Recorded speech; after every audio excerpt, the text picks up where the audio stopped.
hoje nós chegamos aí no 7º ciclo, né? Na última sessão aí. Não significa exatamente a última aula, né? Nós vamos aí acompanhar aí os capítulos 20, 21 e 22. E aí depois ainda uma aula de conclusão, tá bom? Eu convido você então a abrir sua Bíblia lá no capítulo 20 do livro de Apocalipse.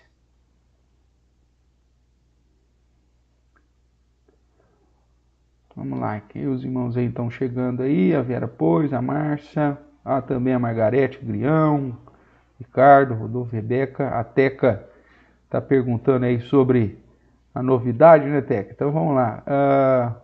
Sabe onde mora a Dona Elmi?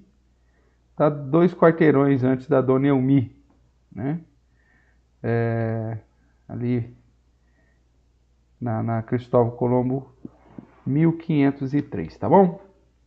Depois eu vou mandar a localização no grupo lá, porque aí dá para pesquisar, fica mais fácil. Falando assim, mas a Dona Elmi, a Edmeia, mesmo a Elda, o Marcelo e a Dona Esther, estão ali tudo perto. A Vera, o Léo, a Carol, né? Tá tudo pertinho ali.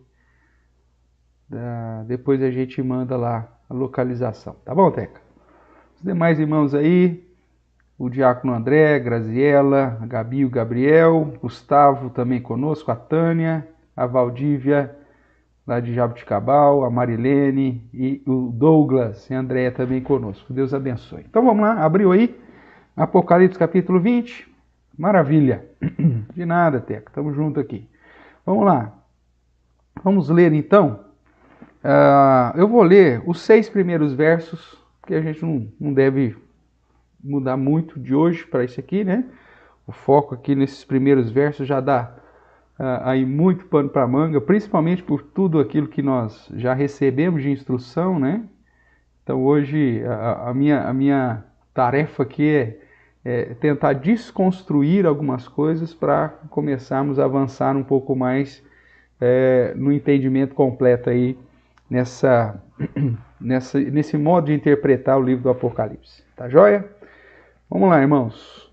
Apocalipse 20 diz assim: Então vi descer do céu um anjo, tinha na mão a chave do abismo e uma grande corrente. Ele segurou o dragão, a antiga serpente, que é o diabo, Satanás, e prendeu por 1000 anos. Né? Esse termo aqui que é um termo-chave aí, né? Envolto de muita discussão. Então, prendeu por 1000 anos, da onde vem o termo milênio, né? Então, lançou-o no abismo, fechou e pôs selo sobre ele, para que não mais enganasse as nações, até se completarem os 1000 anos. Depois disso, é necessário que ele seja solto pouco tempo. Vi também tronos, e nestes sentaram-se aqueles aos quais foi dada a autoridade de julgar. Vi ainda as almas dos decapitados por causa do testemunho de Jesus, bem como por causa da palavra de Deus. Tantos quantos não adoraram a besta, nem tampouco a sua imagem, e não receberam a marca na fronte e na mão, e viveram e reinaram com Cristo durante 1000 anos. Os restantes dos mortos não reviveram até que se completassem os 1000 anos. Essa é a primeira ressurreição. Bem-aventurado e santo é aquele que tem parte na primeira ressurreição. Sobre esses, a segunda morte não tem autoridade. Pelo contrário, serão sacerdotes de Deus e de Cristo e reinarão com ele os 1000 anos. Okay? Depois do verso 7 ao verso 10, nós vemos o fim desses 1000 anos, né? Quando se completa os 1000 anos, aí a soltura de Satanás, tá bom? Estou aqui aberto com o chat aqui também, então a Sueli também pôs um boa noite, o Giancarlo André lá de Indaiatuba também, com as crianças, né? O Enzo e a Lorena, e também a Madalena e o Sebastião. Então, se você tiver qualquer dúvida, é só colocar que eu já deixei aberto aqui, que é para a gente ter uma interação aí o mais breve, mais rápido, né, possível para te ir respondendo, tá bom? Vamos lá. Vamos relembrar algumas coisas aqui. Como nós já sabemos, Apocalipse é a revelação de Jesus Cristo. Se você vai lá para o capítulo 1, né, de Apocalipse, você vai ver lá, revelação de Jesus Cristo, que Deus lhe deu para mostrar aos seus servos e enviou através de um anjo para notificar a João, e João só registra. Mas a revelação é de Jesus, apontando para o fato, então, do fim do período revelacional. Tá? Segundo Apocalipse capítulo 1, verso 19, as coisas que João está escrevendo referiam ao passado, ao presente, no contexto dos dias que ele estava escrevendo, e no futuro. Verso 19 diz: escreve, pois, as coisas que viste, as que são e as que hão de acontecer depois dessas. E vimos que a ideia, portanto, é justamente apresentar a história pós-ascensão de Jesus, a chamada era da igreja, em ciclos, né, repetitivos, progressivos, paralelos progressivos. Então, nós, durante um bom tempo, fomos influenciados, você vai ver que isso não é tão novo, mas durante muito tempo nós somos influenciados por uma interpretação cronológica literal. E isso acabou sendo influenciado até mesmo por revelações novas, que você não tem amparo na Bíblia em lugar nenhum, mas que foi reforçando esse método aí de interpretação de Apocalipse do modo cronológico, uma linha cronológica, um episódio após o outro, né, cronologicamente, e literalmente. Então, as interpretações literais. Por exemplo, no caso do texto que nós lemos, ele viu um anjo com uma grande corrente. É corrente mesmo. Então, Satanás está preso com a corrente. Se fala lá que é corrente, então é literal, é uma corrente. Vamos torcer para ninguém achar esse lugar com essa corrente para não abrir antes da hora, né? Para ninguém lá com maçarico lá nessa corrente lá e tentar soltar o bicho antes da hora. Veja, a interpretação literal me conduz a esses devaneios todos. E nós estamos apresentando aqui uma ideia completamente diferente, né? Naquele livro que a maioria de vocês já leram aí, que é Mais Que Vencedores, do Dr. William Hendrickson, que apresenta o chamado paralelismo progressivo. Porque se estudou e viu que a metodologia, o sistema literário apocalíptico judaico, né, literário apocalíptico judaico, ele segue um padrão diferente do padrão ocidental, então ele não segue uma linha cronológica, mas ele trata em paralelos, em ciclos. Ele conta uma história, dando uma ênfase, depois ele repete a mesma história, dando outra ênfase, e sempre progredindo, ou trazendo detalhes mais claros da história contada. A história contada de Apocalipse é o que vai acontecer entre a primeira vinda de Jesus até a segunda vinda de Jesus, né? Então, trata da história do período da primeira vinda até a segunda vinda. Então, a vinda descrita em vários momentos, em 1260 dias, em tempos, né? Um tempo, tempos, no plural, e metade de um tempo, que é 3 anos e meio, ou meses, né? 42 meses. Se você pegar isso e dividir pelos 30 dias em média, que é o mês judaico, porque o calendário deles é lunisolar, você vai ver que 1260 dias, 42 meses, ou 3 anos e meio, um tempo, tempos e metade de um tempo, é a mesma coisa. Então, a história de Apocalipse conta e reconta tudo que vai acontecer nesse período, que não é literal, obviamente, porque se fosse 1260 dias, ou 42 meses, ou 3 anos e meio, isso já teria acabado há muito tempo, e que dentro desse simbolismo, e não dessa questão literal, muita coisa é apresentada dentro do objetivo de João, e até mesmo de Jesus, de escrever isso durante o Império Romano, que estava perseguindo a igreja. Você lembra que João está preso, né, fruto dessa perseguição, e o romano pegava uma carta dessa de um senhor de idade e falava, pô, tá caduco, né? Tá xarope, tá vendo anjo, tá vendo dragão, tá vendo serpente, tá vendo um cordeiro que virou leão, um homem com olho de fogo. Opa, deixa, vai, manda essa. Ele escreveu essa carta aqui, pode mandar. Isso aqui não tem nada com nada, não significa nada o que esse cara está falando. E na verdade, todos esses símbolos estão apontando para verdades bíblicas, e a própria Bíblia do Antigo Testamento e o próprio Novo Testamento traz, as Escrituras traz a chave para interpretar esses símbolos.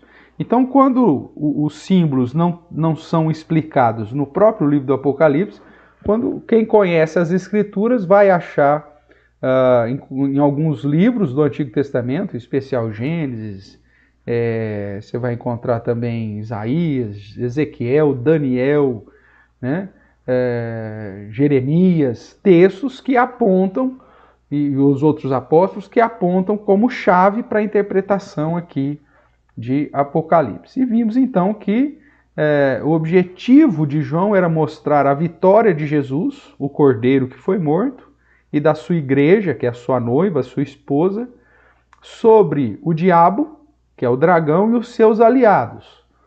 A besta do mar, né, personalizada aí no anticristo, a besta da terra, personalizada no falso profeta, e a Babilônia, o sistema mundo, personificado na prostituta, né?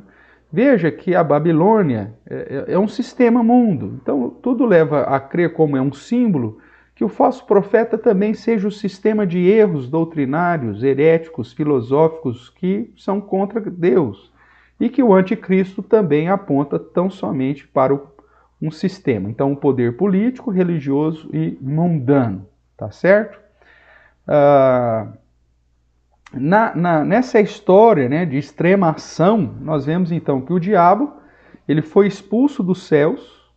Isso você vai ver em várias ciclos, né, ou sessões. A sessão do capítulo 12, que é uma sessão especial, porque ele coloca isso no futuro, né?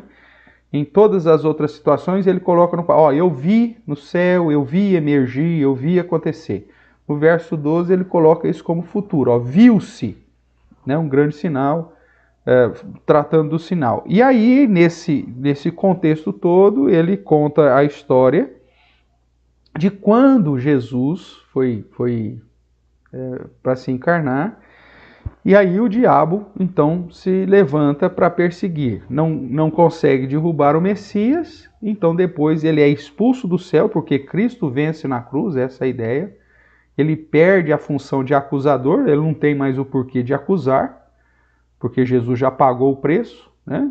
Então ele vem com todo o ódio, com toda fúria, para perseguir a igreja. Ele vai ficar preso, já no sentido de não mais enganar as nações, e ele vai utilizar então os três aliados: poder político, religioso e mundano, o anticristo, o falso profeta e a prostituta. Se você der uma olhadinha lá no capítulo 12, o verso 9, o verso 7 em diante vai dizer: hoje houve peleja no céu, Miguel e seus anjos pelejaram contra o dragão, também pelejaram o dragão e seus anjos, todavia não prevaleceram. E nem mais se achou no céu o lugar deles, ele foi expulso. Então, e foi expulso o grande dragão, para não ter dúvida, ele explica quem que é, a antiga serpente, que se chama Diabo, Satanás, e aí ele te dá um título para Satanás: o sedutor de todo o mundo. Sim, foi atirado para a terra e com ele os seus anjos. Então veja, já nesse ciclo nos é apresentado o fato dele ter sido lançado e de que ele era o sedutor de todo o mundo, né?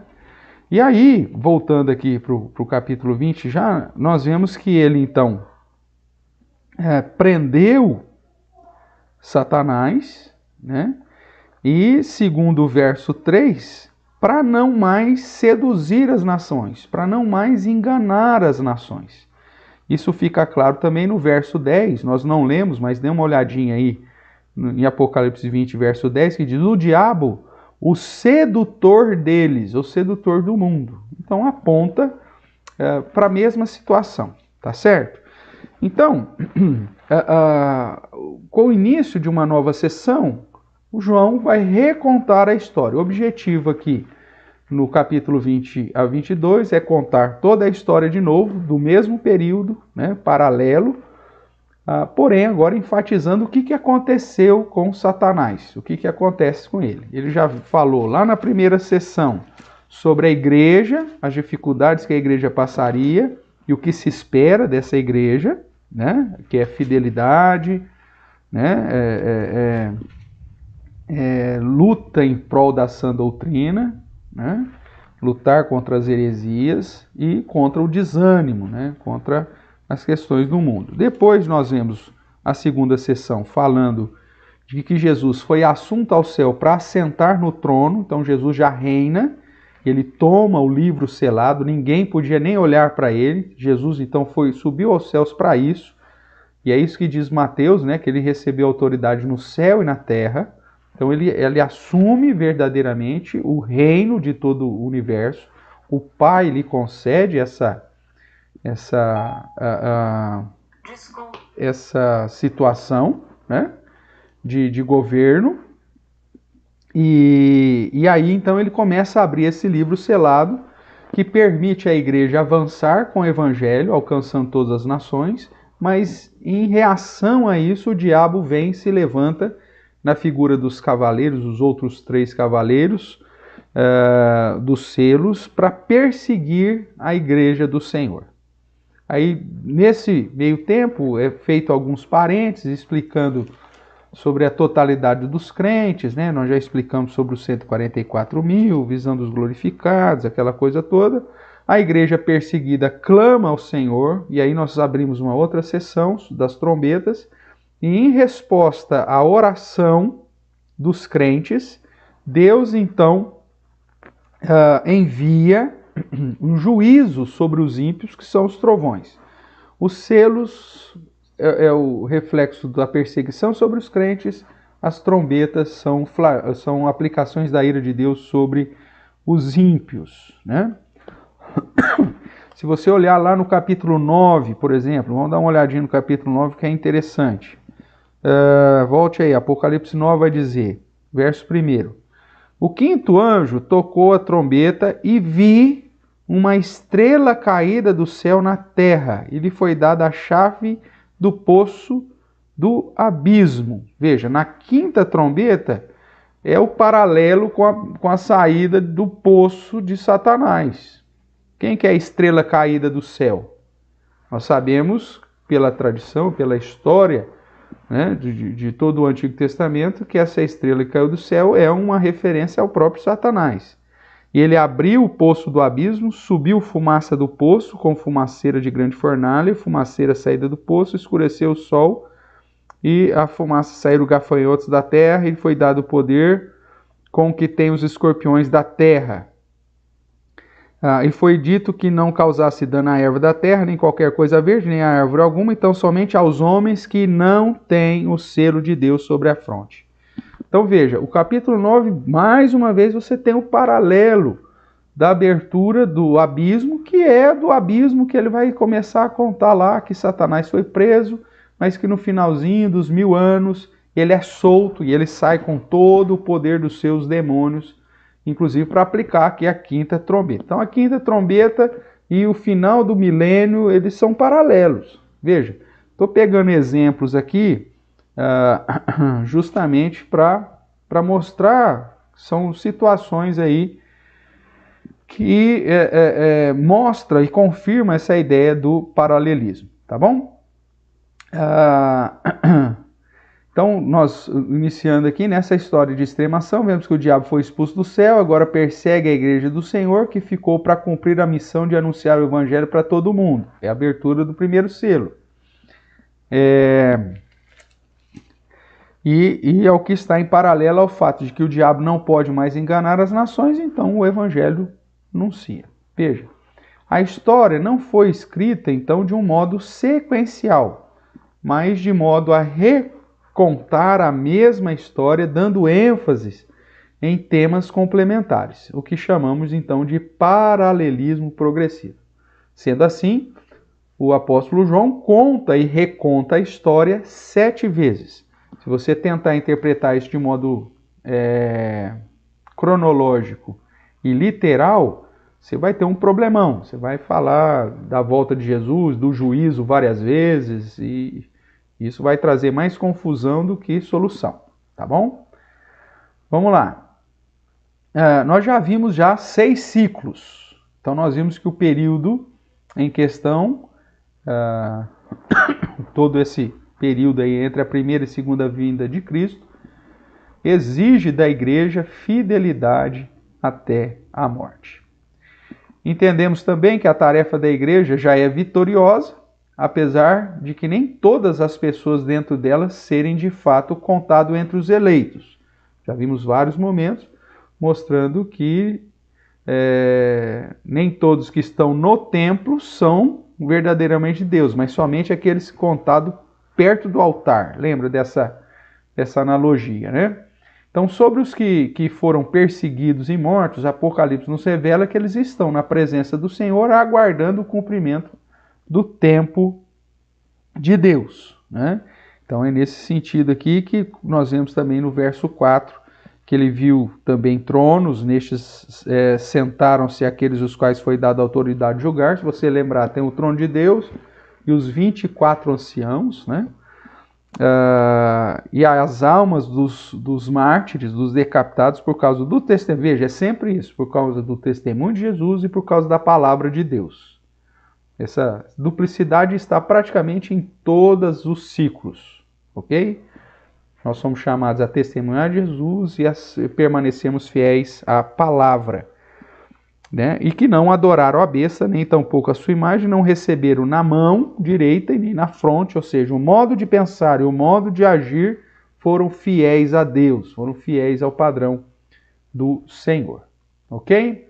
Então é revelado que o período descrito reserva lutas, perseguições, privações e morte para os verdadeiros crentes que são atacados, ora, através desse poder governamental, com perseguições, com leis injustas e tudo mais, ora pelas falsas religiões que tentam assediar e se possível, enganar os eleitos, né, com as manifestações de sinais e prodígios, ou algumas vezes pela sedução do mundo, a busca pelo prazer, ficar focado simplesmente na era presente, viver a vida tão somente para correr atrás do vento, né, e desprezar a obra do Senhor, a causa do Senhor e a missão de pregar o Evangelho, tá bom? Nós vimos também que, apesar do aparente pessimismo, a revelação deve fomentar otimismo no coração do crente, pois Jesus venceu e garante que a vitória da igreja também é certa, ok? E até o 6º ciclo, nós vemos que na segunda vinda de Cristo, os aliados de Satanás cairão. O juízo final será aplicado com justiça e desfrutaremos da ceia celestial na presença do Senhor. Se ainda nós estivéssemos pensando naquela ideia cronológica, então aqui o capítulo 20 seria depois da vitória de Jesus sobre os aliados de Satanás. Então, os aliados de Satanás não estariam mais em em cena, não é verdade? Porque a Babilônia caiu, a besta do mar e a besta da terra também. A igreja está em júbilo do céu. Se fosse cronológico, então nós não teríamos ninguém mais adorando a besta. Então, por exemplo, a afirmação que aqueles que morreram, que não adoraram e não receberam, né, o sinal da besta nesse momento, já não faria tanto sentido, porque a besta já não existe, a cidade já não existe, não existem, a besta do mar e a besta da terra não existe, a Babilônia também já caiu. Então, Satanás, que está preso 1000 anos, e esses 1000 anos nós não teríamos nenhuma atuação das bestas. Então, como alguém teria recebido a marca na fronte e na mão aqui no capítulo 20? É um furo, justamente porque não é a sequência natural da interpretação de Apocalipse. Tudo bem? Então vamos lá. Porém, o 7º ciclo revela o que aconteceu com o Satanás, com o dragão, no mesmo período. E o que acontecerá no fim e o que aguardamos, né? Pós-juízo, pós-retorno de Jesus, pós-tal, que é o estabelecimento do estado final. Isso também é dito no capítulo 21 e 22. Tá bom? Então vamos lá. Vamos tratar aqui do nosso tema de hoje, que é o milênio. Os 1000 anos. O que seriam esses 1000 anos? Né? A sessão começa, então, mais uma vez com a visão. Então eu vi descer do céu um anjo, né? Uma chave e uma grande corrente.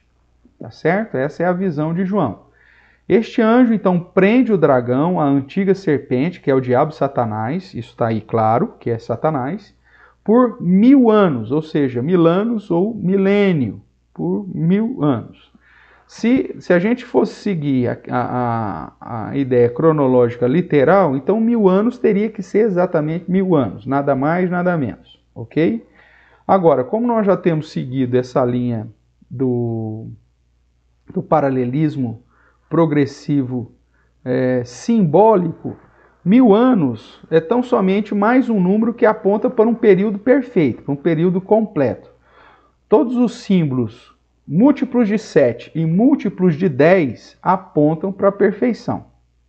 Tudo bem? Para algo completo, para algo inteiro. Agora, por que usa então 1000 anos? Justamente para fazer uma diferenciação dos 1260 dias, dos 3 anos e meio ou dos 42 meses, que é o tempo total. Os 1000 anos é alguma coisa menor, com menos tempo. Porque Satanás vai ficar preso por 1000 anos, só que ele depois vai ser solto por um breve tempo. E aí completa-se os 42 meses, os 1260 dias ou os 3 anos e meio. Tudo bem? Mas aponta para um período perfeito, um período específico, completo, inteiro, que Satanás ficaria proibido. Nós já falamos isso semana passada, né? Quando a Vera Mirtz fez aquele questionamento, e a gente adiantou um pouquinho, que o objetivo da prisão de Satanás é aquilo que está registrado aí, os momentos alcançando os gentios, né? Você tem lá Raabe, você tem Ruth, você tem Naamã, depois você tem aquela geração lá com a história de Jonas, né, em Nínive. Mas fora isso, o foco era somente as 12 tribos de Israel. E aí, o mesmo ministério terreno de Jesus é focado nisso. Ele diz, olha, eu vim buscar a ovelha perdida de Israel. E toda vez que um estrangeiro tentava falar com Jesus, ele deixava claro que o objetivo dele era tão somente os judeus. Naquele momento, eu vim para o que eram seus e os seus o rejeitaram. Então, para cumprir a profecia, até a vinda de Jesus, a pregação e o alcance da mensagem da salvação através do Messias, porque não existe salvação fora de Jesus, então mesmo no Antigo Testamento a pregação de salvação era essa, se você crê no Messias você será salvo, né? É assim que Pedro interpreta lá em Atos, quando ele diz que não há outro nome pelo qual que importa sejamos salvos. E fora de Jesus não existe outro nome que traz salvação. No Antigo Testamento as pessoas eram salvas porque criam no Messias, na vinda do Messias. Em Jesus, no período do ministério terreno de Jesus, as pessoas foram salvas porque creram que Jesus era o Messias. E nós, cremos que Jesus era o Messias ou o Salvador. Então, até a primeira vinda de Jesus, Satanás dominava todas as nações, seduzia todas as nações e mantinha ela tanto no domínio bélico, né, político, governamental, com os impérios, com tudo mais, com os erros, né, das falsas religiões, com os falsos deuses, com as manifestações e também com os prazeres, né? Ele sempre usou esses mesmos aliados. Só que quando Jesus vence Satanás na cruz, ele então abre agora o período da evangelização do mundo. E nesse momento, então, quando Jesus envergonha Satanás na cruz e crava na cruz do Calvário, segundo vai dizer Colossenses, Filipenses, envergonhando na cruz e rasgando a cédula de dívida que era contra nós, ele não pode nos acusar mais, então Satanás fica impedido do quê? Fica preso. Em que sentido? De não mais enganar as nações. E aí o evangelho, que quando Jesus sobe aos céus, toma o livro e abre o primeiro selo, sai vencendo para vencer. E o evangelho sai alcançando as nações e chamando, portanto, os seus eleitos para serem embaixadores de Cristo, para reinarem com Cristo, porque Cristo já reina, e para serem sacerdotes de Jesus. Através do quê? Da adoração. Agora você não precisa mais em Jerusalém, agora você não precisa mais da figura do sacerdote. O sacerdócio levítico caiu, todos nós somos sacerdotes, 1 Pedro 2,9 vai dizer isso, né? Nós somos uma nação de sacerdotes, onde Cristo, segundo Hebreus, é o sumo sacerdote, e através do seu sangue nos abriu um novo e vivo caminho para adorar ao Senhor. Então, todos nós já reinamos com Cristo e lhe somos sacerdotes, ou seja, somos instrumentos para adorar, para servi-lo e para conduzir outros à mesma adoração. Então é o mesmo período que estamos tratando, que agora no capítulo 20 é chamado então desse período da prisão de Satanás. Veja, a prisão que as pessoas que interpretam da maneira cronológica apontam é uma prisão definitiva, como se Satanás não agisse, né, e não pudesse fazer absolutamente nada no mundo, né? Mas não é isso. Quando Jesus veio, a palavra do Senhor diz que Jesus prendeu o valente, que Jesus amarrou o valente. É uma relação já com essa mesma situação da prisão aqui, tá certo?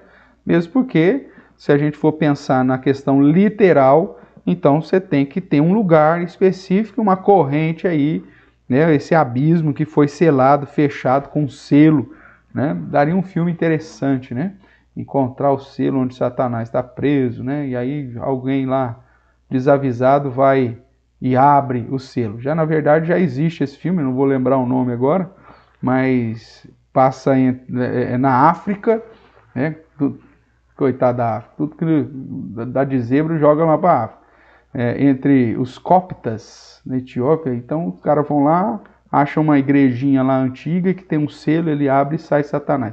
Então até isso já fizeram de filme, baseado nisso aqui. Mas não é isso, porque é simbólico, né? É no sentido de Satanás não poder mais enganar as nações. Então essa prisão, como eu já disse, tem um único objetivo. Vamos ler aqui de novo o verso 3. Estou recebendo mensagem aqui, mas acho que está tudo bem, né? A transmissão, né? Sim, então tá bom. Para que não mais enganasse as nações. Então veja aí. Lançou no abismo, fechou e pôs selo sobre ele, para que não mais enganasse as nações até completar os 1000 anos.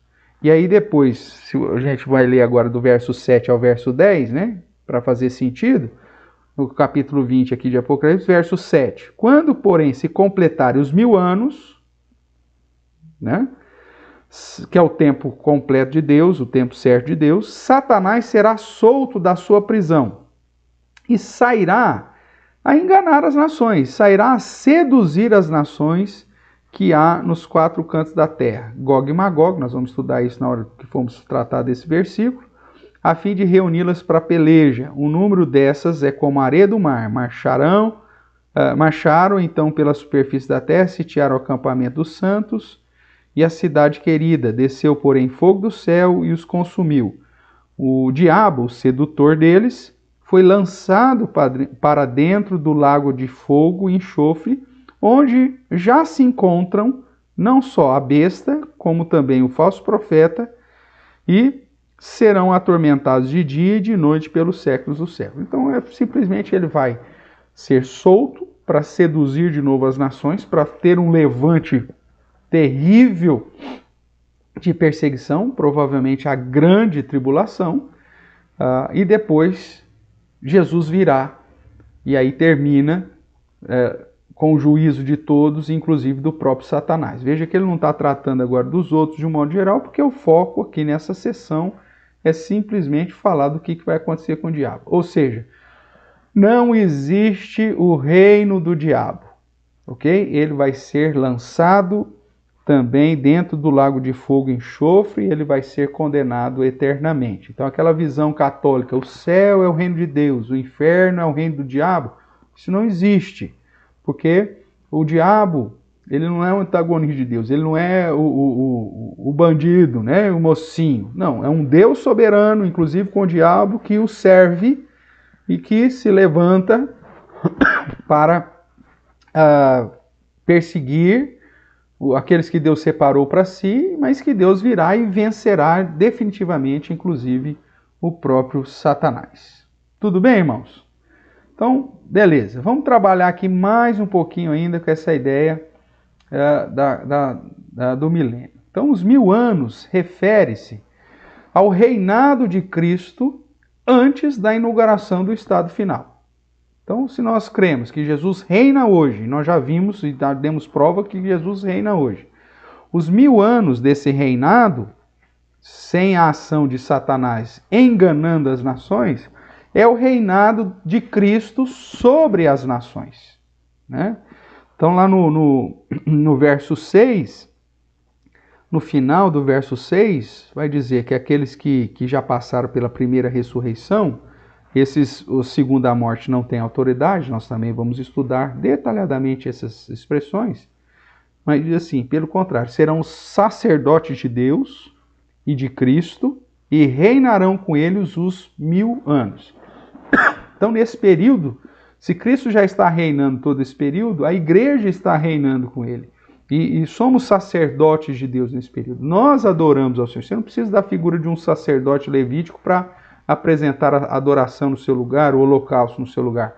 Você adora o Senhor. Nós já somos esses sacerdotes e nós já reinamos com Cristo, porque somos cidadãos desse reino que já é uma realidade. Não é visível a todos, mas é uma realidade desde a primeira vinda de Cristo. Nós vimos no domingo passado, na escola dominical, sobre a harmonia dos evangelhos, falando da chegada do rei. Jesus veio como rei, ele não veio na perspectiva de ainda vir reinar daqui a um tempo, inaugurar o reino daqui a 1000 anos. Não, a sua primeira vinda ele já se apresenta como rei, né? Tanto que a entrada triunfal dele em Jerusalém, montado no jumentinho, passando por cima das vestes, é um reconhecimento espiritual do reinado de Cristo. A sua morte, ele foi condenado justamente como rei dos judeus. O seu nascimento, os magos vieram lhe trazer presentes porque viram através dos sinais no céu que havia nascido o rei de Judá. Então Jesus é o rei. Ele já veio, na sua primeira vinda, é inaugurado o reino. E hoje nós já reinamos com Cristo e somos sacerdotes de Deus e de Cristo já nesse período. Por isso que você é embaixador de Cristo, né? Como Paulo vai dizer. Se o reino de Jesus não existisse, se ele não fosse rei ainda, se não houvesse esse reino celestial, nós não poderíamos nem ter o título de embaixadores, ok? Então, Cristo já reina e nós reinamos com ele agora. Isso vai ficar mais claro quando nós eliminarmos, então, a interpretação correta sobre o milênio e depois eliminarmos ou apresentarmos a interpretação correta sobre a primeira ressurreição, a segunda ressurreição, a primeira morte, a segunda morte. Tá bom? Peço um pouquinho de paciência aí, mas nós vamos chegar lá. Se não hoje, na próxima semana, se Deus assim quiser. Para aqueles que interpretam o Apocalipse do modo cronológico, o fato do capítulo 19 falar das bodas do Cordeiro indica que os acontecimentos aqui do capítulo 20 teriam que ser posterior ao arrebatamento da igreja. E daí surgem algumas escolas de interpretação do milênio, né? Que provavelmente você já ouviu falar. O pré-milenismo histórico, o pré-milenismo dispensacionalista, o pós-milenismo e o amilenismo. Então nós vamos ver o que significa essas escolas, por que essa diferença, por que essa confusão, essa briga e né, essa discussão. E olhando para as escrituras, o que mais faz sentido para os nossos dias. Tá bom? Então vamos lá. Então nós podemos dividir aí as interpretações sobre o milênio, nós estamos tratando do milênio, em dois grupos inicialmente, tá? Que depois se dividem em mais dois grupos. Os dois grupos são, eu vou abrir agora aqui na sua tela aí, o PowerPoint aqui na sua tela, até para te dar um descanso de mim.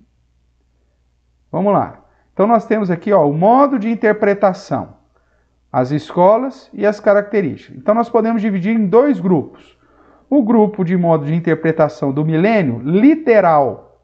Veja, aqueles que seguem a ideia cronológica literal. Tudo bem? Dentro desse modo de interpretação do milênio literal, você tem duas escolas. As duas chamadas de pré-milenismo. Pré é aquilo que vem antes do milênio. Pré-milenismo, que vem antes do milênio. Então você tem a escola pré-milenismo histórico e você tem a escola pré-milenismo dispensacionalista. Depois nós vamos ver o que significa isso. Qual que é a principal característica dessas escolas e desse modo literal? O milênio ainda não chegou e só depois do arrebatamento é que o reino virá por 1000 anos literais e vai ser lá com os judeus, lá em Jerusalém. Se você gosta da sua casa, não investe muito não, porque na hora que voltar você vai ter que ir para lá. Tá bom? Porque essa é a visão literal. Tudo bem? Então, nesse modo de interpretação da escola literal, você tem duas escolas divididas, nós vamos ver depois a diferença entre elas. E aí, então, o milênio não chegou, Jesus ainda não reina. Nessa escola, quando eles, nesse tipo de igreja que segue essa linha, quando eles vão cantar reinar hoje, ele não pode cantar reinar hoje, né? Ou reinar hoje no sentido de desejo, porque Jesus não reina. O milênio ainda não chegou. Só depois do arrebatamento é que Jesus, então com a segunda, ou com a volta de Jesus, o arrebatamento da igreja é que começa o reino. E o reino será literal lá em Israel. Jesus vai se assentar no trono de Davi junto com os judeus e a crentaiada vai ter que dar um jeito para lá, porque é ali que vai ser o foco, porque depois Satanás vai se levantar para fazer uma guerra ali, em Jerusalém. E a cidade querida tem que ser literal. Então, é isso que vai acontecer. Tudo bem? Vou abrir de novo aqui para você. O segundo modo aí de interpretação do milênio é o modo simbólico. E aí nós temos duas escolas também que defendem o modo simbólico. O pós-milenismo, depois do milênio, né? E a característica aqui desse pós-milenismo é que a igreja implantará o reino. A igreja que vai reinar A igreja ela vai alcançar todas as nações de um modo que todo mundo será cristão, ou a grande maioria do mundo será cristão, e esse cristianismo será tão maravilhoso que haverá paz, que haverá... não vai ter mais nada, nem morte, nada, porque o diabo vai ser preso justamente pela igreja. E a segunda escola é a milenismo ou milênio realizado, que tem como a principal característica que o milênio está sendo realizado desde a ascensão de Jesus. Desde que Jesus subiu aos céus e assentou no trono, pronto, começa a contar o milênio. O milênio não é literal, então ele é simbólico, é um período completo específico que nós estamos já vivendo agora. Tudo bem? Dito isso, irmãos, deixa eu ver se tem alguma pergunta aqui. Por enquanto está tudo tranquilo. Então, dito isso, nós podemos agora trabalhar com cada uma dessas escolas para tentar tirar as dúvidas e apresentar um pouquinho da realidade de cada uma delas. Vamos começar com o pré-milenismo histórico. Então veja aí, pré-milenismo. Então o pré que significa que o foco é sempre o arrebatamento. O arrebatamento é a ida dos crentes para o céu. Nessa visão, então, pré é antes do milênio. Então o arrebatamento vai ser antes do reinado de Jesus. Então a igreja nós estamos vivendo agora, de repente, puf, todo mundo que é crente vai sumir, passa-se um período, e aí então Jesus volta para instalar o seu reino milenar, de 1000 anos. Tudo bem? Então, dentro dessa escola chamada pré-milenismo histórico, que é uma interpretação datada lá no comecinho, né? Do século II, que cria que como Jerusalém havia sido destruída, né? Os judeus estavam sendo dispersos. Então, a ideia que surge no século II é o seguinte, meu amigo, Jesus vai voltar para restaurar Israel, para restaurar o reino, tá? E aí os crentes, né? Vão ter que vir glorificados para esse reino aí. Então, o pré-milenismo histórico prevê que a volta de Jesus antecede a inauguração do reino milenar de Jesus, que reunirá em Jerusalém, é literal, lembra que é uma escola literal, reunirá em Jerusalém os judeus, que se converterão na segunda vinda, e também, junto com esses judeus, todos os crentes, ali num reino que ele vai estabelecer, né? A capital do reino de Jesus vai ser lá em Jerusalém.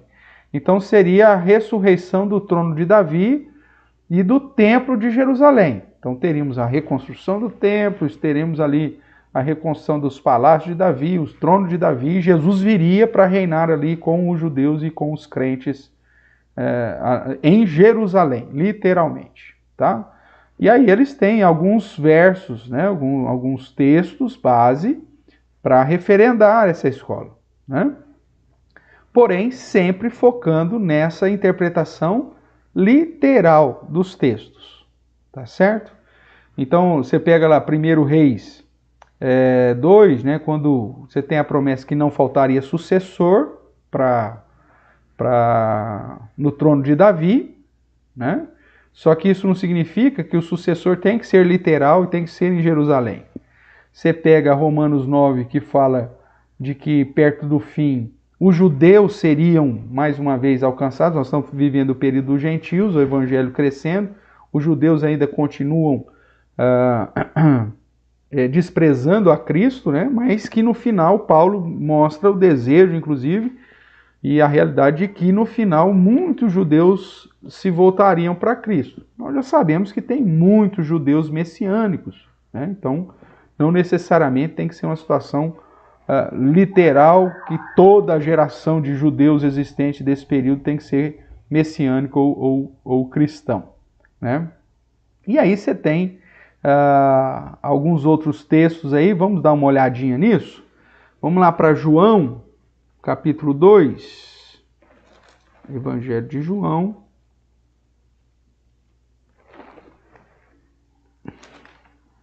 O verso 18.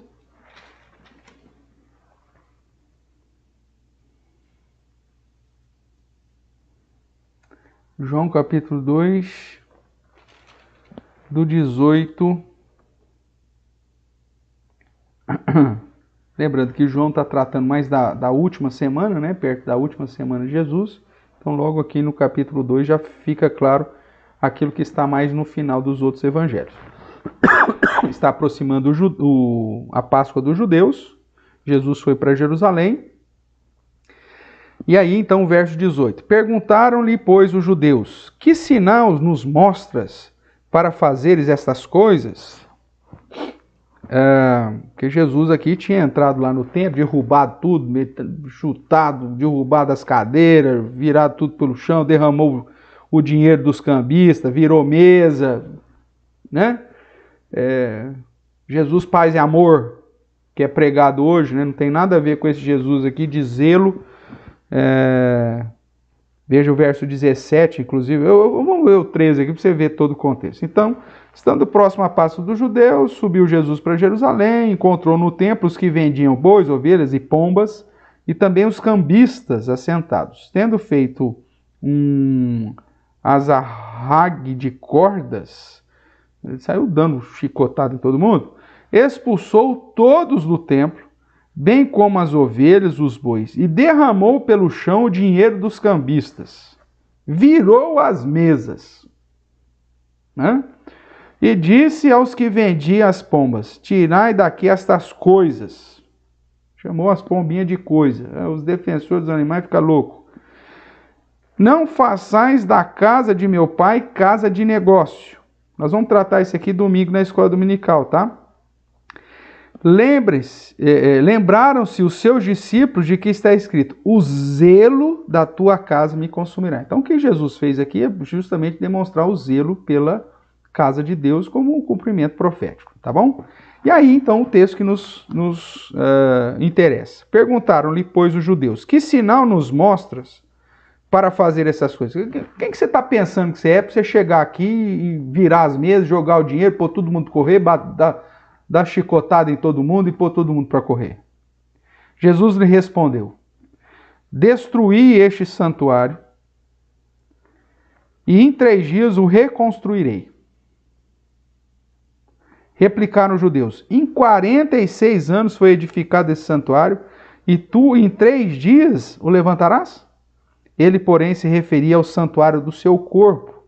Quando, pois, Jesus ressuscitou dentre os mortos, lembraram-se os seus discípulos de que ele dissera isso, e creram na Escritura e na palavra de Deus.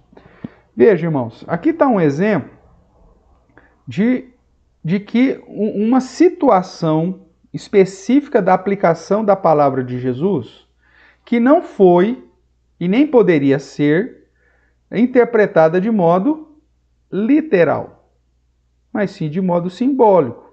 E a própria aplicação que João dá é que os discípulos, então, quando Jesus ressuscitou, lembram: isso significa destruir o templo e reconstruir em 3. Jesus morreu e depois de 3 dias ele ressuscitou. Jesus é o templo. Todos os utensílios do tabernáculo, todo o sistema cerimonial, litúrgico apontava para Cristo. Então você tem aqui uma questão de uma aplicação de Jesus que no Novo Testamento fica claro que não foi interpretada de modo literal. Então os defensores do pré-milenismo sempre vão dizer que as questões têm que ser interpretadas de modo literal, e nem sempre são. Tem coisa que foi literal e será literal? Sim. Por exemplo, Jesus teria que nascer lá em Belém, Efrata. Nasceu em Belém, Efrata. Tinha que ser descendente da tribo de Judá, da linhagem de Davi. Opa, isso foi. Como no Apocalipse, a volta de Jesus, meu amigo, vai ser literal. Jesus vai voltar. Mas nem tudo o que é dito, né, as questões que são apresentadas, tem que ser traduzido de modo literal. Você tem que saber. Imagine se a gente fosse aplicar, quando Jesus fala que destruiria o santuário em 3 dias e reconstruiria. Então você fala assim, cadê isso ter acontecido literalmente? Porque foi espiritualmente que aconteceu. Tudo bem? Veja lá, Amós,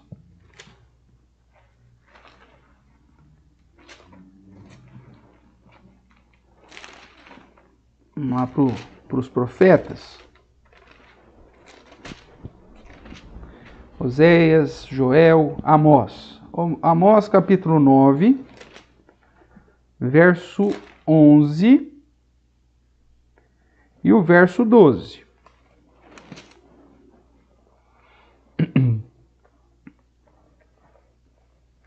A promessa, né? Aqui é a profecia. Restauração do Israel espiritual. É dito assim pelos tradutores aqui, tá? Provavelmente já inclinado aí o tipo de interpretação. Diz assim o verso 11. Naquele dia, levantarei o tabernáculo caído de Davi, repararei as suas brechas, e levantando-o das suas ruínas, restaurá-lo-ei como fora nos dias da antiguidade, para que possuam o restante de Edom e todas as nações que são chamadas pelo meu nome, diz o Senhor, que faz estas coisas. Então, nós temos uma promessa da restauração do tabernáculo caído de Davi e da restauração, portanto, aí, de todo o reino de Davi. Aí vamos fazer um comparativo aqui com Atos agora. Atos capítulo 15, verso 13.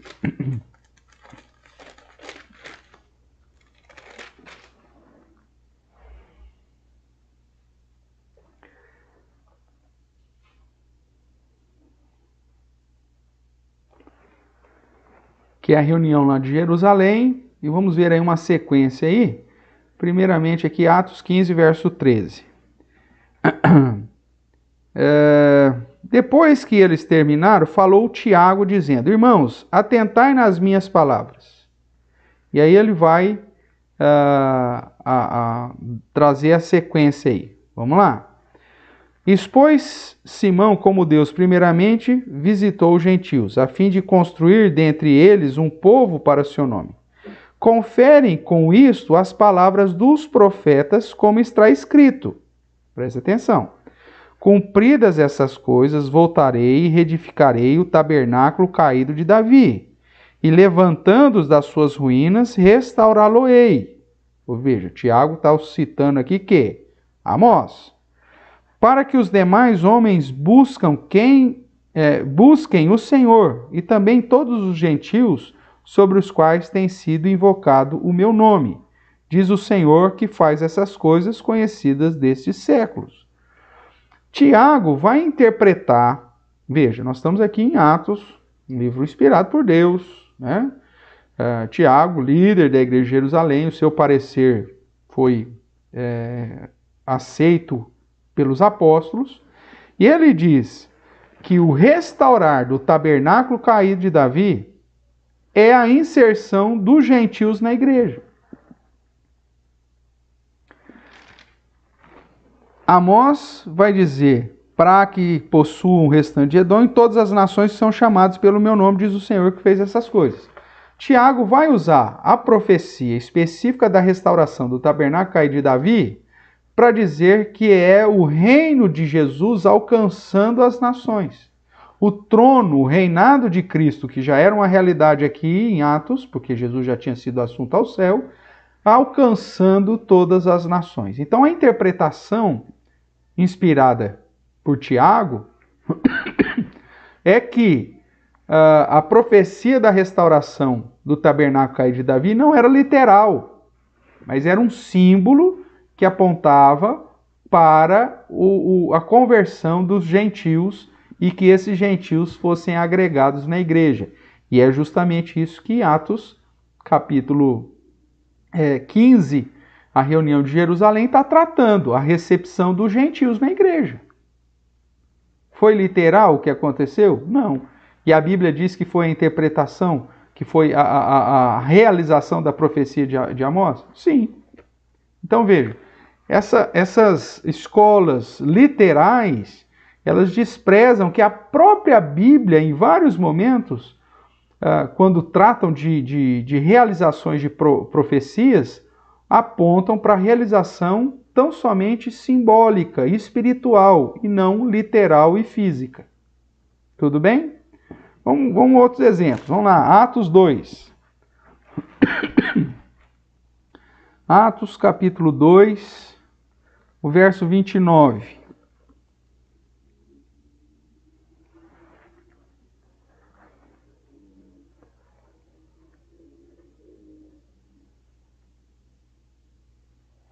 Aqui você vai ver o discurso de Pedro e ele cita um salmo de Davi, que é um salmo messiânico, que é aplicado a Cristo e não ao próprio Davi. E é isso que Pedro vai dizer. Então, Atos 2, verso 29 diz assim: Irmãos, seja-me permitido dizer-vos claramente a respeito do patriarca Davi, que ele morreu e foi sepultado, e o seu túmulo permanece entre nós até hoje. Sendo, pois, profeta, e sabendo que Deus lhe havia jurado que um dos seus descendentes se assentaria no seu trono, prevendo isto, referiu-se à ressurreição de Cristo, que nem foi deixado na morte, nem o seu corpo experimentou a corrupção. A esse Jesus, Deus ressuscitou, do que todos nós somos testemunho, exaltado, pois, à destra de Deus, tendo recebido do Pai a promessa do Espírito Santo, derramou isto que vedes e ouvis.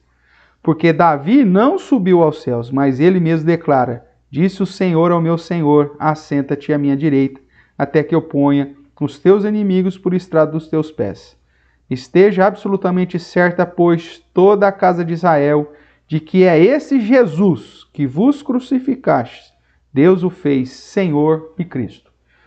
Pedro, inspirado pelo Espírito Santo, cheio do Espírito Santo, tinha acabado de receber o Espírito Santo, né, em Atos 2, no seu discurso, diz que o trono de Davi, o descendente do trono de Davi, é Cristo, e que Jesus foi entronizado.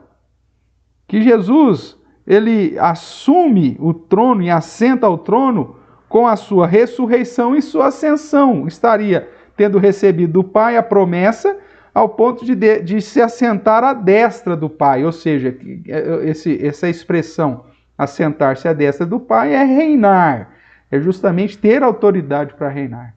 Então nós vemos Pedro interpretando que Jesus, como descendente literal de Davi, através da sua ressurreição, cumpriu a promessa de que não faltaria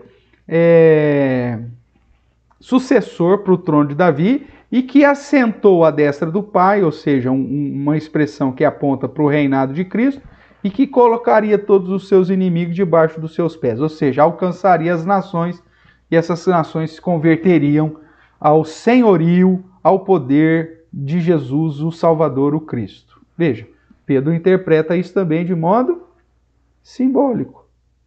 Ele diz que Cristo já ressuscitado assentou no trono de Davi, só que num contexto espiritual, elevado aos céus.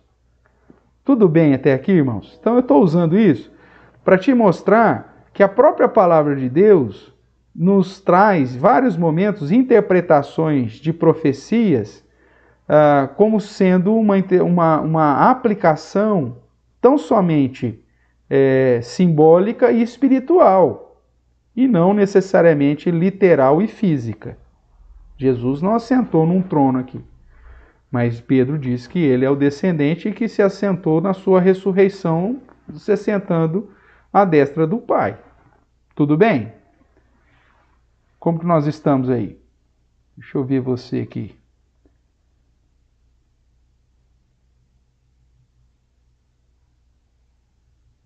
Estamos todos quietinhos. Então vamos lá. O último texto aqui desse slide que eu gostaria de compartilhar contigo é Isaías 65.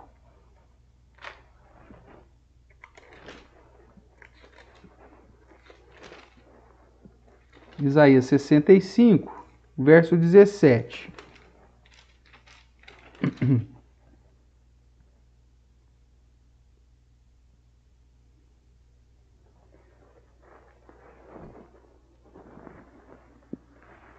Eu vou ler então, acompanha a leitura aí. Isaías 65, de 17, fala dos novos céus e nova terra. Pois eis que eu crio novos céus e nova terra.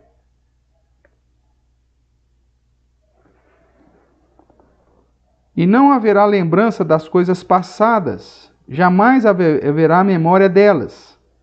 Mas vós folgareis e exultareis perpetuamente no que eu crio. Porque eis que crio para Jerusalém alegria e para o seu povo regozijo. E exultarei por causa de Jerusalém, e me alegrarei no meu povo, e nunca mais se ouvirá nela nem voz de choro, nem de clamor. Não haverá mais nela criança para viver poucos dias, nem velho que não cumpra os seus, porque morrer aos 100 anos é morrer ainda jovem. E quem pecar, só aos 100 anos será amaldiçoado. Eles edificarão casas e nela habitarão, plantarão vinhas e comerão seu fruto. Não edificarão para que outros habitem, não plantarão para que outros comam, porque a longevidade do meu povo será como a da árvore, e os meus eleitos desfrutarão de todas as obras das minhas mãos. Não trabalharão debalde, nem terão filhos para a calamidade, porque são a posteridade bendita do Senhor, e os seus filhos estarão com eles. E será que antes que clamem, eu responderei. Estando eles ainda falando, eu os ouvirei. O lobo e o cordeiro pastarão juntos. O leão comerá palha como o boi. Pó será a comida da serpente. Não se fará mal nem dano algum em todo o meu santo monte, diz o Senhor. Irmãos, se nós interpretarmos Isaías 65 de um modo literal, então o céu vai ser em Jerusalém. E quando nós olhamos lá para os capítulos finais de Apocalipse, nós vemos que é um novo céu, uma nova terra.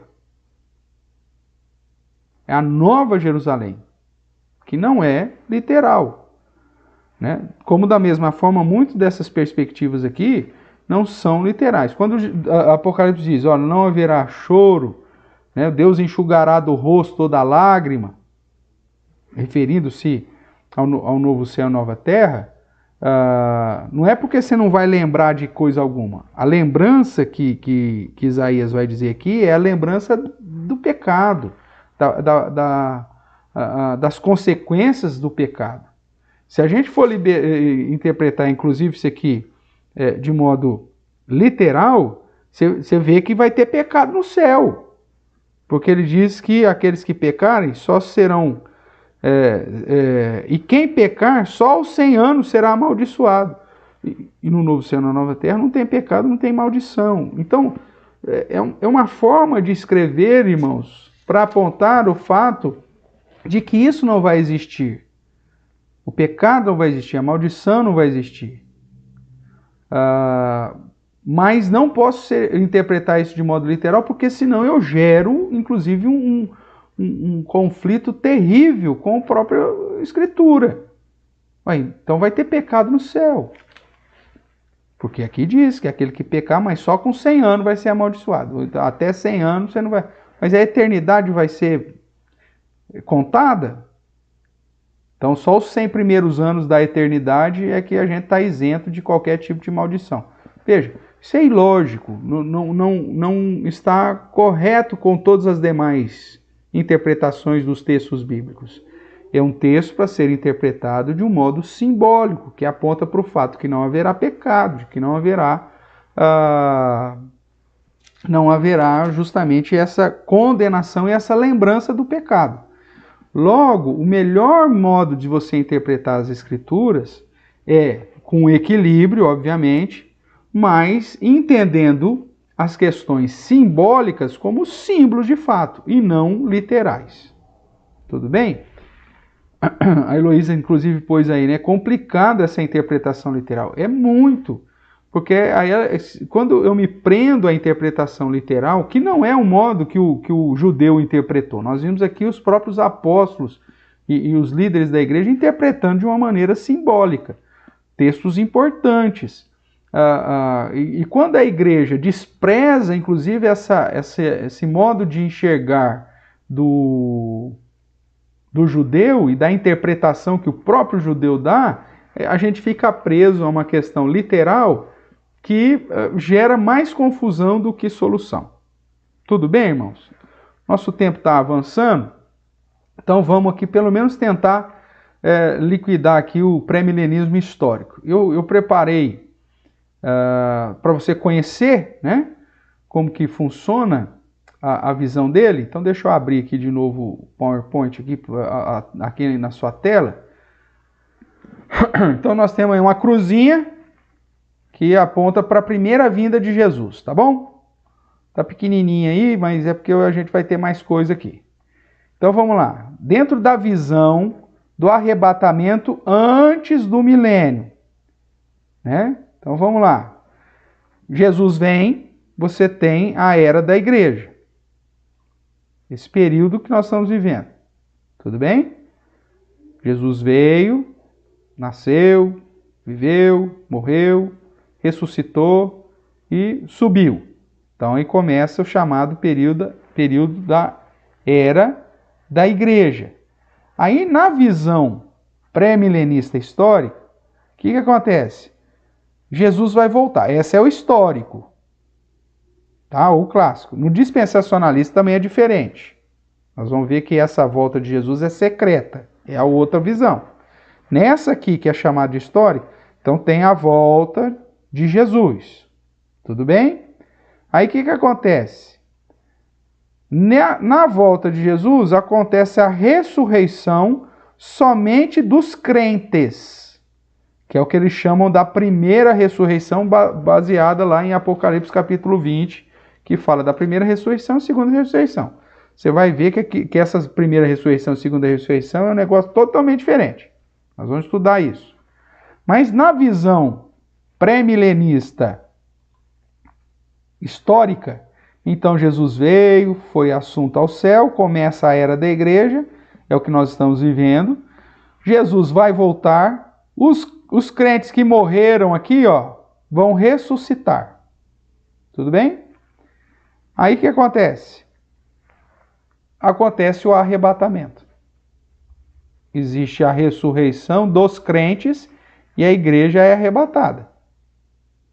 Não fica aqui. Tudo bem? Aí vem a tribulação. Depois do arrebatamento da igreja, a igreja já subiu para o céu. Então você tem o período da tribulação.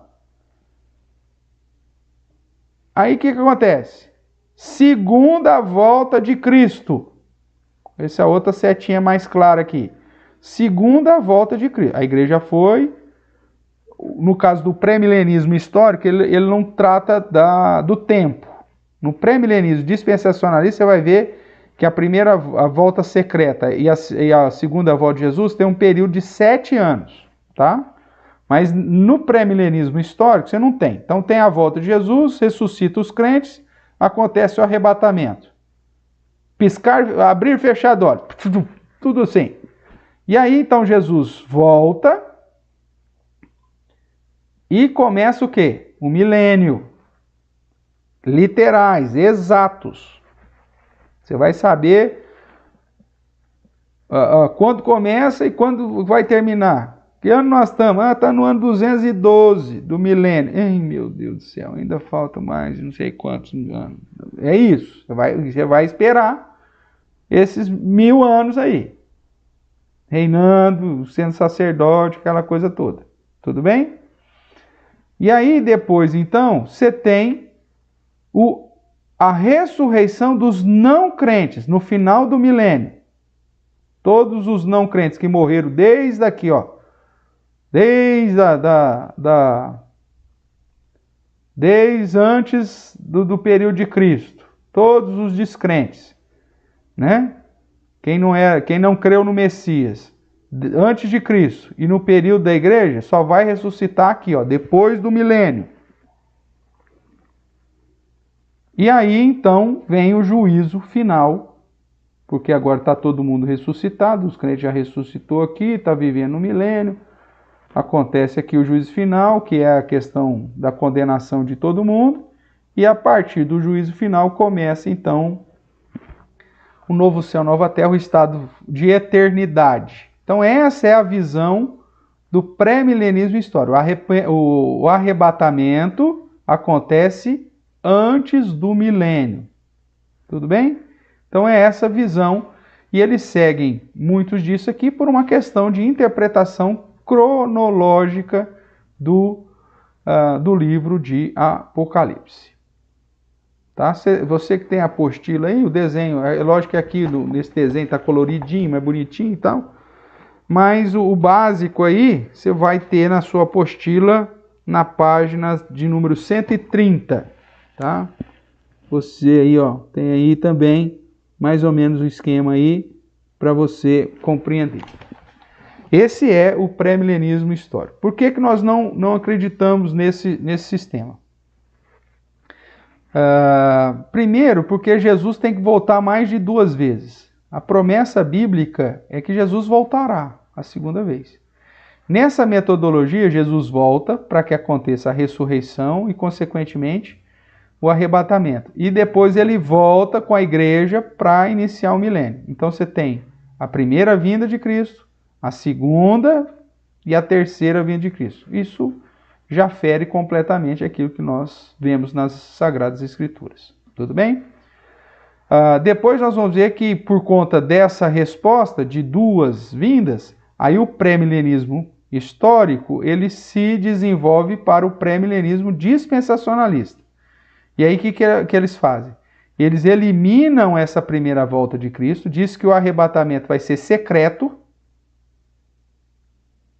Então você não vai ver isso aqui acontecendo, nem a ressurreição, nem a ressurreição dos crentes, nada. Essa volta vai ser secreta. O arrebatamento, você tem 7 anos da tribulação, da grande tribulação, e aí você tem a volta de Jesus. Aí a volta de Jesus para viver 1000 anos aqui, lá em Jerusalém, junto com os judeus e junto com os crentes. Tudo bem? É uma tentativa, então, de eliminar essas 2 voltas de Jesus, tá certo? Mas nós vamos ver que eles continuam com o mesmo erro, que é a ideia da interpretação totalmente literal e cronológica, e por isso eles ficam com essa dificuldade. E veja que coisa, né? Nós estamos vivendo aqui a era da igreja, tudo bem? Você está aqui vivendo a era da igreja, Jesus volta, é arrebatado. Você não foi arrebatado, meu amigo? Espera o tempinho para Jesus voltar, que no milênio aqui é só se arrepender e está tudo certo. Veja, isso aqui é uma base da salvação dependendo do homem, e não na graça soberana e irresistível do Senhor, tá bom? Então, essa metodologia aqui está pautada na ideia cronológica e literal. Por isso que nós não consideramos, porque as bases bíblicas contra isso aqui é muito mais forte do que os pontos positivos, até usando aí algumas porções das Escrituras. Tudo bem, irmãos? Dúvidas sobre o pré-milenismo histórico?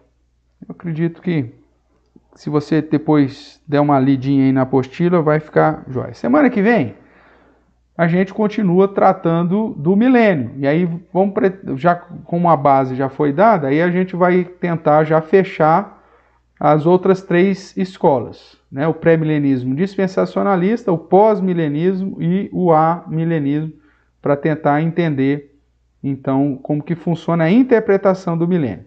Aí, depois que observarmos as 4, vamos focar naquela que tem mais amparo bíblico dentro dessa interpretação das Escrituras, não da revelação posterior, mas das Escrituras.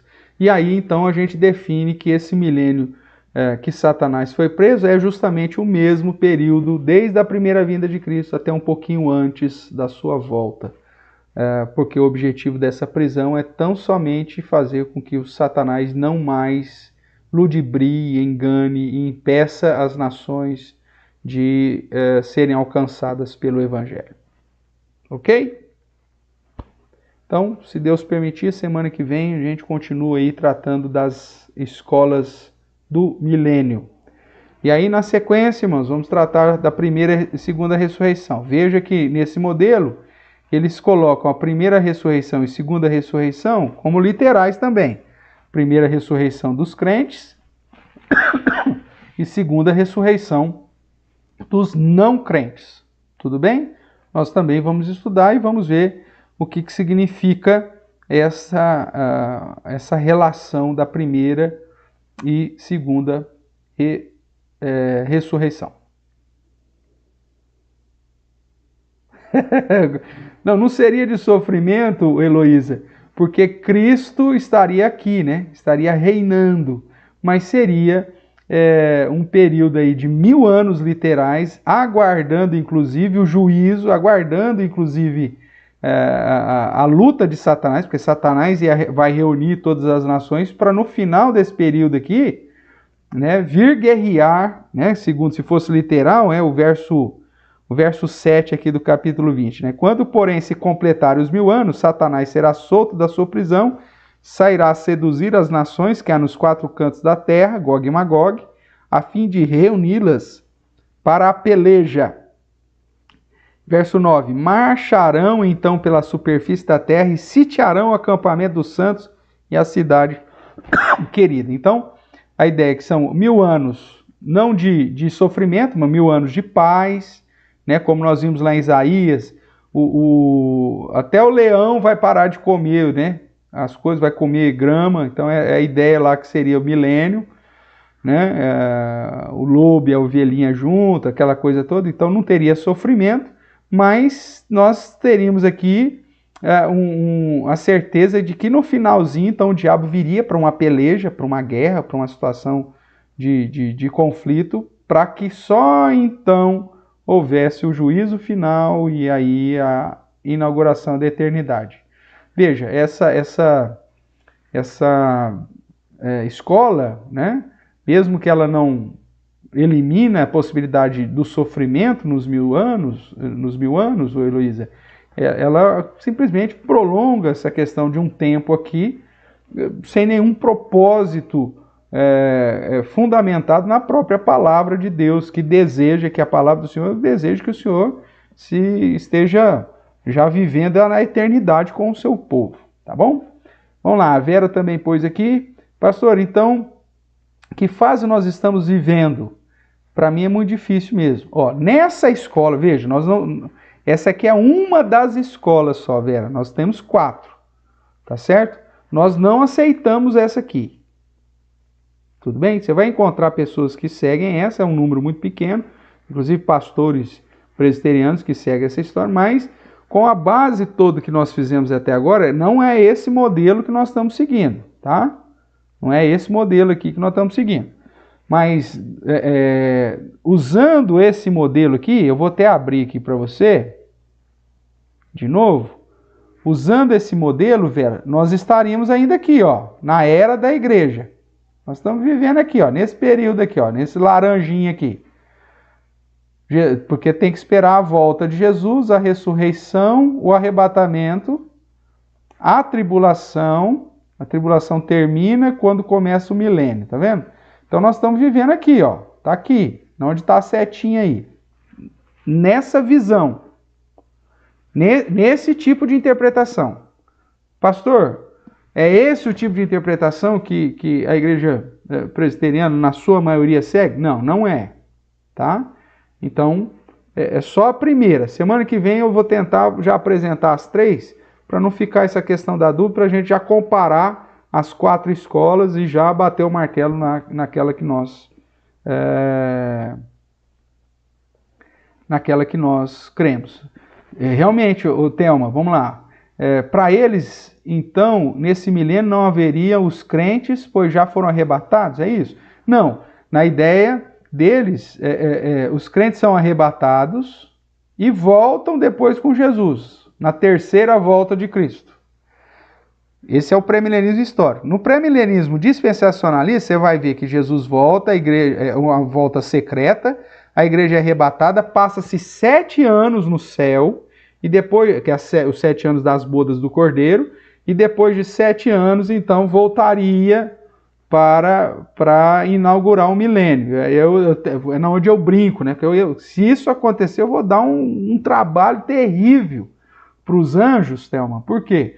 Depois de experimentar o céu por 7 anos, em festa, né? Porque é as bodas do Cordeiro. Aí falou, pessoal, vamos voltar para a terra lá e passar 1000 anos lá literais. É lógico que é uma brincadeira que eu faço, né?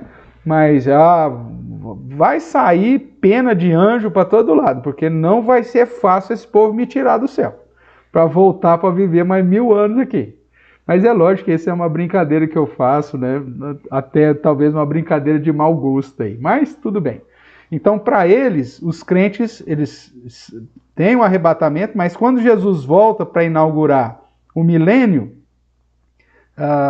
então a gente volta todo mundo junto. A nossa crença é que o milênio, Jesus já reina hoje, o milênio já está sendo realizado. Então, o que nós estamos esperando? A volta de Jesus, a ressurreição tanto dos crentes quanto dos descrentes, aplicação do juízo final, arrebatamento e inauguração do estado final. É dessa forma que nós cremos. Vamos lá. Nessa visão aqui, não passaria pela tribulação. A igreja não passaria pela tribulação. Tá certinho, então. Nessa visão. Na nossa visão, a igreja passa. Thaís, pastor, qual denominação segue o pré-milenismo? O pré-milenismo histórico, você vai ver que você vai encontrar algumas denominações, inclusive históricas, que acreditam assim, né? Você vai encontrar alguns metodistas, alguns da igreja presbiteriana conservadora, né? Igreja congregacional, que é uma outra denominação também, alguns seguem isso. Agora, o pré-milenismo dispensacionalista, que é aquele que põe um período de 7 anos entre a volta secreta e a volta para inaugurar o milênio, aí todas as igrejas pentecostais e neopentecostais seguem essa linha, tá? Porque até a doutrina de salvação deles é dependendo do homem, então é uma segunda chance. Ó, gente, se der tudo errado agora, aconteceu o arrebatamento, então é só morrer por causa de Cristo que vai dar tudo certo. Que é a visão lá do filme Deixados para Trás, que foi mencionado aí na aula passada. Tá joia, Thaís? Vamos lá, Aline. Os crentes arrebatados em uma segunda chance para os demais, a importância da salvação pela graça de Jesus é anulada. Dependeria dos homens por suas obras. Perfeito, Aline. É por isso que nós não defendemos essa escola, porque ela acaba quebrando, inclusive, a doutrina da salvação. Ela coloca a salvação no homem e não na soberania de Deus. Então vamos lá, Thelma. Então, bem estranha essa interpretação. Eu também daria trabalho. Com certeza. Então, junto a gente fica perto lá, porque aí a gente tem mais força, tá bom? Vamos lá. Vera Mirtes. Pelo paralelismo, no presente momento, já estamos vivendo o milênio e já Satanás... Espera aí que está o negócio aqui na frente. Deixa eu tirar aqui. E Satanás já está preso.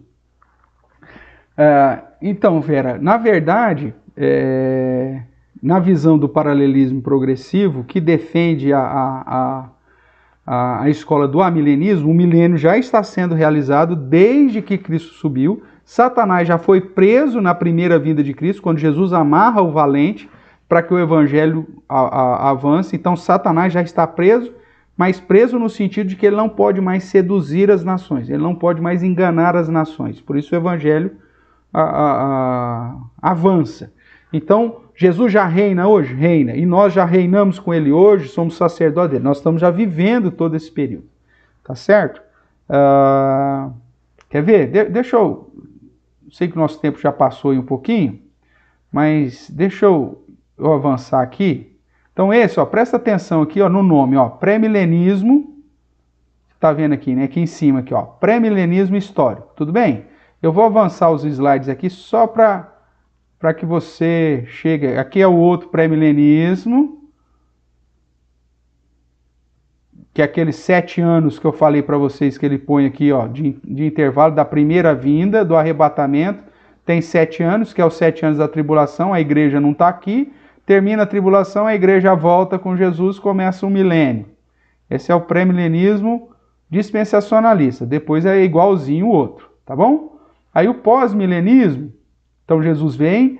No pós-milenismo, a era da igreja e o milênio também já é uma realidade. Só que o milênio, nessa visão aqui, ó, ele é progressivo, a igreja vai alcançando o mundo, né? Aqui, ó, pós-milenismo. Então, o milênio vai ser inaugurado não por Jesus, mas pela igreja. A igreja evangelizando, todo mundo vai ser crente, vai ter uma extensão do reino, vai aumentando. A tribulação já está acontecendo ao mesmo tempo, né? E para eles, mais especificamente, a tribulação foi no ano 70 depois de Cristo, com a destruição lá do Templo de Jerusalém. Então, por isso que é possível agora viver em busca desse milênio de paz. E aí, na hora que tiver em paz tudo, Jesus volta, né? A ressurreição, tanto dos crentes como dos descrentes. Vem o juízo final na sequência, e o arrebatamento e o início da eternidade. Essa na visão do pós-milenismo. Depois nós vamos estudar cada uma delas, os versos, e aí confrontar ou não. E a última, deixa eu correr aqui, que é a que nós defendemos. Então você tem a vinda de Jesus, inaugura já a era da igreja. Deixa eu abrir isso aqui para você, né? Isso. A era da igreja e o milênio, que não é literal, é um período simplesmente. E Cristo já está reinando e nós reinando com ele. Existe, desde lá do derramar do Espírito Santo, né, o início do princípio das dores. Você já vê lá a igreja sendo perseguida, desde Estevão lá, né, sendo martirizado, aquela coisa toda. Então já começa lá. Só que vai chegar um momento da grande tribulação. Tá? Alguns colocam aqui no final do milênio essa grande tribulação para cá, porque durante o milênio Satanás está preso, então a grande tribulação não acontece. Só depois, no finalzinho aqui, depois que termina o milênio, né, é que solta-se Satanás para a grande tribulação. Como o milênio não é literal, para nós está tudo ainda dentro da era da igreja, tanto o princípio das dores quanto a grande tribulação. Tá vendo aí? Tanto um quanto o outro. Tanto o princípio das dores quanto a grande tribulação. E a igreja passa pelos dois. Né? Aqui e respondendo a Vera, onde que nós estaríamos agora, pastor? Nós estaríamos aqui ainda, ó, no princípio das dores, as portas da grande tribulação. A grande tribulação ainda não chegou, mas nós estamos aqui, ó, pertinho. Tá certo? E aí, então, o que aconteceria? Volta Jesus, é só uma volta. A ressurreição já de crentes e descrentes para o juízo final. Acontece o juízo final, justificação dos crentes, condenação dos ímpios. E aí, então, acontece o arrebatamento. Vamos para o céu. E começa a viver a eternidade. A eternidade é dividida para os crentes, novo céu e nova terra, e para os descrentes, os ímpios, Satanás e seus anjos e os aliados, condenação eterna. Tudo bem? Então, só para mostrar aí que depois a gente vai trabalhar item por item, e nesse caso aqui é do amilenismo. Então, o paralelismo, voltando aqui para a pergunta da Vera, né? Vera Mirtz, o paralelismo progressivo aponta então para essa realidade do milênio. E o milênio é só um termo não literal e que já está paralelo à era da igreja. Então nós estamos vivendo o milênio agora. Satanás então está preso nesse período, porque ele não pode enganar as nações, o evangelho tem avançado, e no finalzinho lá antes da volta de Jesus. Então aí ele é solto nessa grande tribulação, justamente para preparar todo o ambiente para o retorno definitivo de Jesus, o juízo e, consequentemente, o arrebatamento e estabelecimento do estado final, novo céu, nova terra ou condenação eterna. Tudo bem, irmãos? Então aí a gente volta a tratar dessas escolas e aí eu vou referendar ponto a ponto cada uma das outras 3 escolas que faltou, para a gente definir junto, chegarmos juntos a uma conclusão se é isso mesmo ou não, ou pelo menos aí trabalhar com as possibilidades. Tá joia?